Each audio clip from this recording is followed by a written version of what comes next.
আসসালামু আলাইকুম রহমতুল্লাহ। আলহামদুলিল্লাহ রবিল আলমিন ওসলাত ওসালাম আলা নবীনা মুহাম্মদ, আম্মা বাদ। আজকে আমরা একটা টপিকস নিয়ে আলোচনা করব। সেটা হচ্ছে আমরা আসলে নিজেদের যা আছে তা নিয়ে অনেক সময় খুব বেশি হতাশা ফিল করি, অনেক বেশি ফ্রাস্ট্রেটেড হয়ে যাই যে আসলে আমার এত সমস্যা, আমি এত আহ, কেন আমার শুধু সমস্যাগুলো হয়। তো এই বিষয়ে একদিকে আসলে আপনাদের নজরটা দেওয়ার জন্যই ভিডিওটা করা। আমার এক খুব কাছের প্রিয় ভাই জনাব সালাউদ্দিন রিপন সাহেব, ওনার সাথে 2 দিন আগে আমরা একটা আলোচনা করতেছিলাম। তো ওনার একটা কথা আসলে এত চমৎকারভাবে উনি কথাটা বলল, যেটার জন্যই এই ভিডিওটা করা উদ্দেশ্য। আসলে আল্লাহর রহমত থেকে কখনোই আমাদের বঞ্চিত হওয়া বা কখনোই আল্লাহ তাআলার রহমত থেকে নৈরাশ হওয়া, লা তাকনাতু মির রাহমাতিল্লাহ, এটা তো এই আয়াত তো আছেই, তোমরা আল্লাহর রহমত থেকে নৈরাশ হইও না।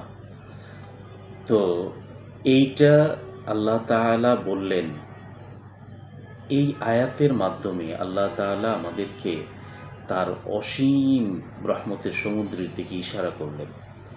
আমরা কি কখনো চিন্তা করেছি যে আমরা যদি মানুষ হিসাবে সৃষ্টি না হইতাম, তাহলে কি আমরা আল্লাহ তাআলার সাথে আন্দোলন করতে পারতাম? আমরা কি আল্লাহ তাআলার বিরুদ্ধে যে আমাদেরকে কেন কুকুর করা হইল, আমরা কি রাস্তায় স্লোগান দিতে পারতাম? তো সেই ভাইয়ের কথাটা এরকম যে আসলে আমি যে মানুষ হইলাম, এবং আমি যে শুধুমাত্র মানুষ না, এমন মানুষ, আমাদের নবী হচ্ছে মুহাম্মদ সাল্লাল্লাহু আলাইহি ওয়াসাল্লাম, সেই নবীর উম্মত হইলাম। এই যে দুইটা বিষয়, যে আমরা মানুষ হইলাম, নবীর উম্মত হইলাম, মুসলমান হইলাম, থার্ড, এই বিষয়গুলা, এই অল্প সামান্য চিন্তা যদি আমরা করি যে আমরা যদি মানুষ না হইতাম, এই শুধুমাত্র মানুষ হওয়ার যে সৃষ্টি, এই সৃষ্টি হওয়াটার কারণে আল্লাহ তাআলা যে রহম আমার আপনার প্রতি করেছেন, সারা জিন্দেগি যদি আমরা নিজেদের কপাল নিজেদের সিজদাতে পড়ে থাকি, তাহলে শুধুমাত্র এই শুকরিয়া আদায় করাই শেষ হবে না যে আল্লাহ তাআলা আমাকে মুসলমান বানিয়েছেন এবং মানুষ বানিয়েছেন। তো যদি এটাই আমরা আদায় করতে না পারি, তাহলে আমার সমস্যা, বিপদ আপদ, আমার টাকা পয়সা, ইনকাম সোর্স, সব ধরনের বিপদে যখন আমি ফ্রাস্ট্রেটেড হয়ে যাই, তখন আমি কি এটা চিন্তা করি যে আমার যতটুকু আল্লাহ তাআলা আমাকে দিয়েছেন, এতটুকু তো আমি আমার যোগ্যতা দিয়ে, আমি আমার ইচ্ছায় এটা অর্জন করতে পারতাম না। অনেক কিছু না চাইতেই আল্লাহ আপনাকে দেন, অনেক কিছু না চাইতেই অনেক নেয়ামতে আপনাকে আল্লাহ তাআলা ডুবিয়ে রাখেন। আপনি কখনো কি চিন্তা করেছেন যে আপনার পাশের বাসার অন্ধ যে ব্যক্তি, দুনিয়া কোনোদিন দেখে নাই, জন্মান্ধ ব্যক্তি, তার চেয়ে আল্লাহ আপনাকে কতটা ভালো রেখেছেন?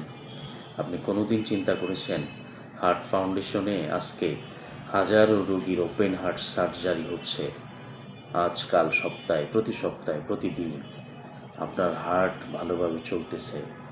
ন্যাশনাল কিডনি ফাউন্ডেশনে শত শত রোগীর কিডনি ট্রান্সফার হচ্ছে, কিন্তু আপনার কিডনি সচল আছে।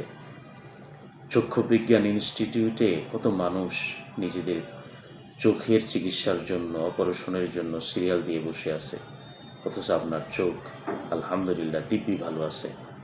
আপনি কখনো চিন্তা করেছেন পঙ্গু হাসপাতালে কত মানুষ অ্যাক্সিডেন্ট হয়ে নিজের পা, নিজের কোমর লোহার দণ্ড ভিতরে নিয়ে অপারেশন করে বছরের পর বছর পঙ্গুত্ব বরণ করে হাসপাতালের বেডে শুয়ে আছে একটা সিরিয়ালের জন্য ডাক্তারের, অথচ আপনার পা বছরের পর বছর সুস্থ আছে, আপনি কোনো অ্যাক্সিডেন্টে পড়লেন না। এটা কি শুধুই আপনার যোগ্যতা?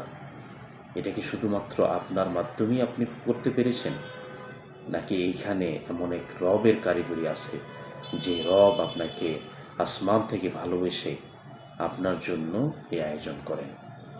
সবাই নিজের যতটুকু আছে তা নিয়ে সন্তুষ্ট থাকুন, আল্লাহ তাআলার নিয়ামতের শুকরিয়া আদায় করুন এবং দিনে অন্তত আপনার এই না চাইতেই যে নিয়ামতগুলো, মানুষ হওয়া, রসুল সাল্লাল্লাহু আলাইহি সাল্লামের উম্মত হওয়া, সুস্থ থাকা, এই জন্য আমরা প্রতিদিন অন্তত যাতে একবার হলেও সবাই বলি আলহামদুলিল্লাহ।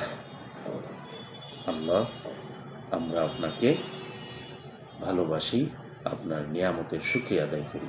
তাহলেই আল্লাহ তাআলা যে ওয়াদা করেছেন যে যখনই তুমি শুকরিয়া আদায় করবা আমার নিয়ামতকে আমি বাড়িয়ে দিব, আর যদি নাশুকরি করো তাহলে তোমাদের জন্য কঠিন শাস্তি রয়েছে।